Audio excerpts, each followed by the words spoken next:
the world is filled with some pretty strange sexual customs. Let's take a trip around the world in 80 bangs.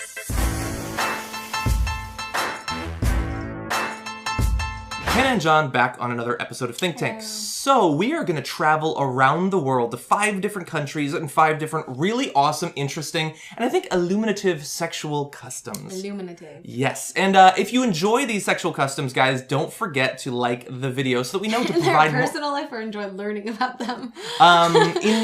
Whichever. If you've personally experienced them, feel free to record your next instance, send it in, we'll show it on the show.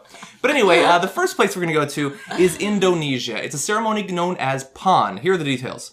It's held 7 times a year, during which participants travel to a sacred mountain on the island of Java to perform a ceremony of good luck and fortune through sex. Participants have to spend the night and have intercourse with someone other than their wife or husband. It is said that the wishes of good luck will only come true if they have sex with the same person at all 7 celebrations throughout the year.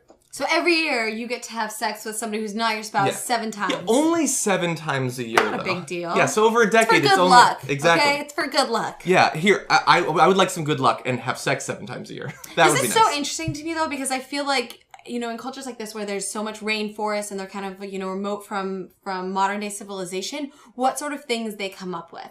Do you know what I mean? When you think about the cultures of like people who live in the Amazon and like people who live in these jungles in like Indonesia and Borneo and Papua New Guinea and all those places, I wonder if like left to our own devices, like if we hadn't been like modernized or westernized, what sort of things would be part of our culture. Like it's such a weird concept to think about. You'd sit around like, okay, can we build a raft? No, can't build a raft. Anyone want to think of a weird way to fuck? But yeah, 7 times a year. I mean, we just take all of our college students and we send them down to Fort Lauderdale to have sex. But that's only once a year. And also, I have to imagine that, I don't know how widespread this is in Indonesia. I imagine it's a relatively small group of people. But how could you have any certainty of who the father of children's were if you're ritualistically cheating on your husband 7 times a year? Takes a village. But it is interesting. It is interesting, though. Okay, now let's go west to India. At night, in this small group, it's in one of the states of India, they engage in ceremonial orgies and sexual romps. Girls drink a natural liquor as an herbal contraceptive to avoid pregnancy, and then choose different sexual partners every night. If the herbal drink doesn't work and the girl becomes pregnant, the entire village will adopt the baby, since no one knows for sure who the father is. Which gets around that problem that we talked about for Indonesia. Exactly. But I don't understand. Maybe she had sex before she went on this sexual romp with her husband. Mm-hmm. So maybe you do know who the father is. No. I mean, in this case, the girls are having sex literally with a different person every night. Sounds like college. Not from my college experience, but somebody's college experience. Mm-hmm. Yeah, mine. She's blushing like it was someone else's experience. Not mine. But yeah, no, I think that... I'm a good girl. I think that it would be a good idea for children in our society to be exposed to sex a little bit earlier. Because I think that Why? Because I think that we fill kids up with so many, like, sexual hang-ups and worries about purity and, like, all that stuff that I think we cause them a lot of problems. So just have them go out everywhere. Middle school, whatever. Just, like, go around. No If they feel the natural urge to do that, why not? As long as we educate them about how to be safe about it and everything. Oh, I totally disagree. I don't think you're old enough to make those kind of decisions. You're not mature enough. You don't have the... I would argue the fact that many other societies still do it probably implies that perhaps we're... Okay, whatever. Okay, we agree to disagree. Moving on. When I was a kid, I wanted it, okay?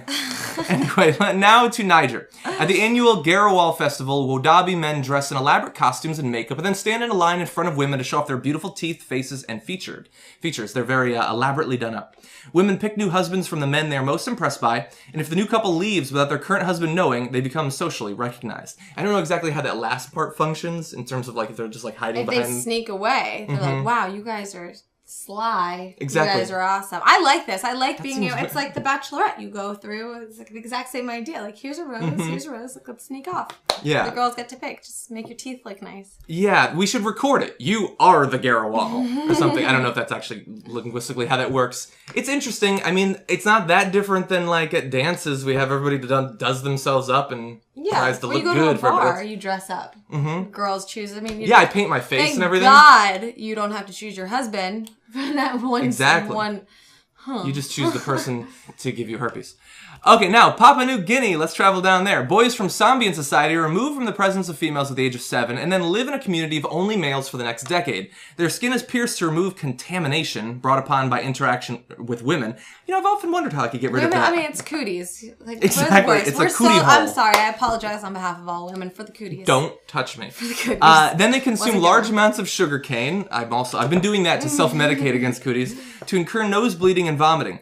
They drink the semen of their elders to retain growth, strength, and sexual potency. And when they are reintroduced to society, they continue their nosebleeding habit to mirror their wives' menstrual cycle. That's nice. That's solidarity. Exactly. I like it. This is not the only society where they do certain of those things we just mentioned. But it does make me wonder if porn stars have like great upper body strength or something from all the drinking of semen. But yeah, look, this is something that that society has been doing for a very long time. It apparently works for them. Their culture has continued to this point. I, for one, can't imagine being involved in that, but I'm sure that they would find aspects of our civilization to be equally abhorrent. I agree. I know this is another one of those things where you're like left to your own devices, like totally remote, like what you come up with and how you become a man in society. I love it. Yeah. I think it's so interesting. In our society, you just buy your own car. That's pretty much it. You don't have to drink any of it. And then in Australia, at the age of 10 or 12, a boy has his front tooth knocked out and his septum pierced. He's considered symbolically dead at this point, and then he is taken into the wilderness by other men, circumcised, and then expected to ingest his foreskin without chewing. Okay.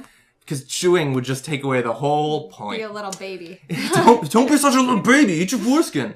He is mute throughout the entire process. Then his penis is cut lengthwise on the underside. Don't cut it on the top side. That's just a foolish superstition. The blood is dripped over a fire to purify it. And from then on, the male urinates from the underside of his penis, which presumably makes it easier to aim.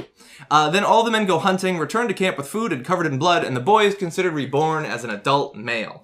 I've seen a documentary on this actually, and when they were talking about some of these sort of customs, and this is so interesting to me because they can't speak, and if they like cry out, they're considered like they failed the test and they're not a full man yet, and they have to go through the process again.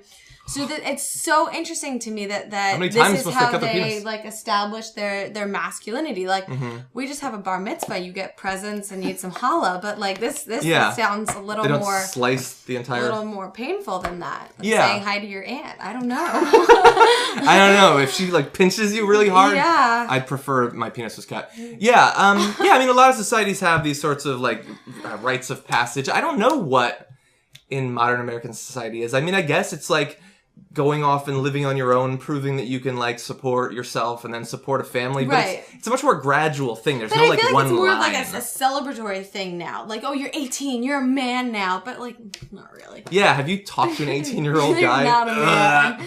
They need to get their undersides slit. I volunteer to do it. They're missing out. 18-year-old America, I'm coming. But anyway, those are just 5 of the really interesting sexual customs from societies around the world. I'm sure that if you think even just a little bit, you can probably come up with things that we do here in America or wherever you're watching these videos. They're a little bit weird too. Let's talk about those below the like button down in the comment section. See if perhaps we're the weirdest ones of all when it comes to sexuality. See you in the next one, guys.